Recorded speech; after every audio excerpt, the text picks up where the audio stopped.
whole of the Pacific. It is. This weekend is the New Zealand final of the StarCraft 2 World Championships. Not to be confused with StarCraft 1. No, not at all. This is StarCraft 2. Yes. This may well mean nothing to you, but that could all be about to change very, very soon. Hello, Matt, Thomas and PJ.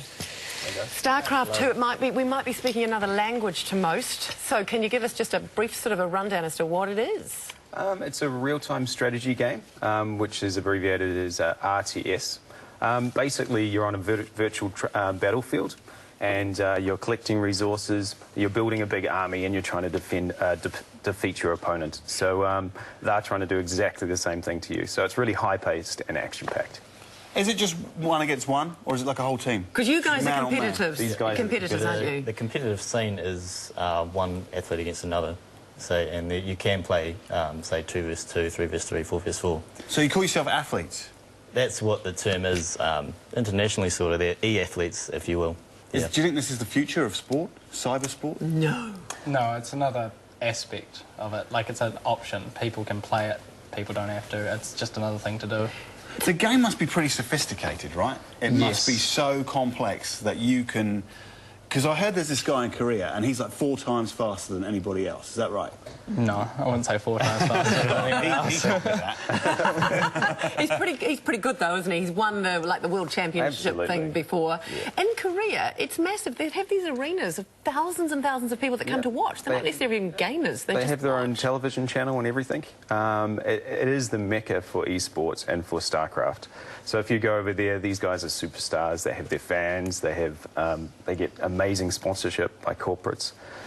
It's also growing massively in the US, so there's major gaming leagues coming along, so the Western world is sort of catching up in that sort of area, and as part of it, we're holding a national championship tomorrow, where these 2 guys will be competing and another 6 others, and we really want to find the top 2 New Zealand guys to go over and compete against the Aussies in August, so that's always going to be good. So once you get to Aussie, you do a New Zealand versus Aussie, and it'll then you be Oceania finals with over $25,000 online, and then there'll be the Ultimate Championship. So it's the World Championship Series by Blizzard Entertainment, and basically what it is like the Olympics or the World Cup. So we have over 30 events running at the moment globally. How much time are you guys spending on these machines? And, you know, how much practice are you putting in?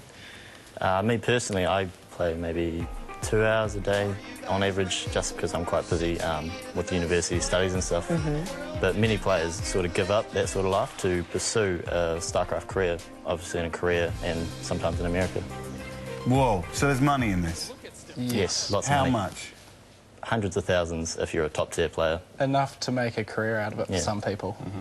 What's the appeal in the game? I mean, I can imagine, obviously, if you're playing it, but in all these people that come to watch it, what's the appeal? What are people getting out of it? It's like any other sport. I mean, the majority of people coming to watch a sport, they're not particularly brilliant at the sport themselves, so they come and watch it for the skill and the high level of play, but plus they come to watch it to support their players, their favourite sort of players.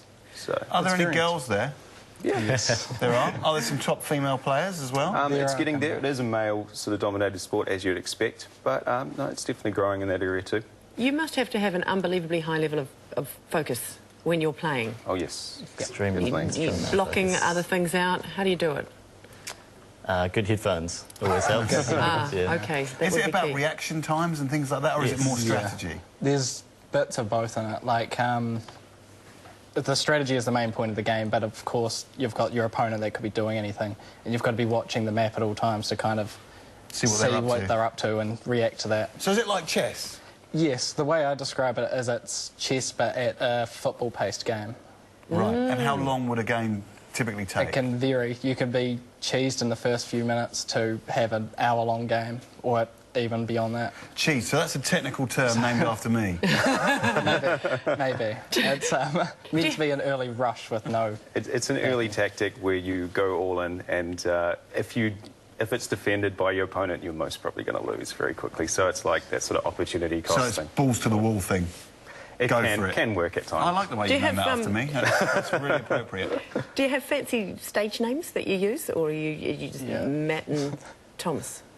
We have IDs each. Come on then, you're looking shy. What's your ID? Mine is the Goon Squad, so okay. don't know what I was And thinking when I mine's made that. Stallion. Wow. Yeah. I love it. Okay, brilliant. So this is all happening tomorrow? This is tomorrow at the corporate box, so Yep. it's from 10 a.m. in the morning until late. Okay. So it's in Albert Street in central Auckland. So if you don't know what it's about and you just want to see what the fuss is, just come along. You're welcome. Superb. Yeah. All the best, guys. PJ, what's your name just before we go? It's PJ Russell, and I won't tell you what my call name is. That's what I was asking. No, I don't play.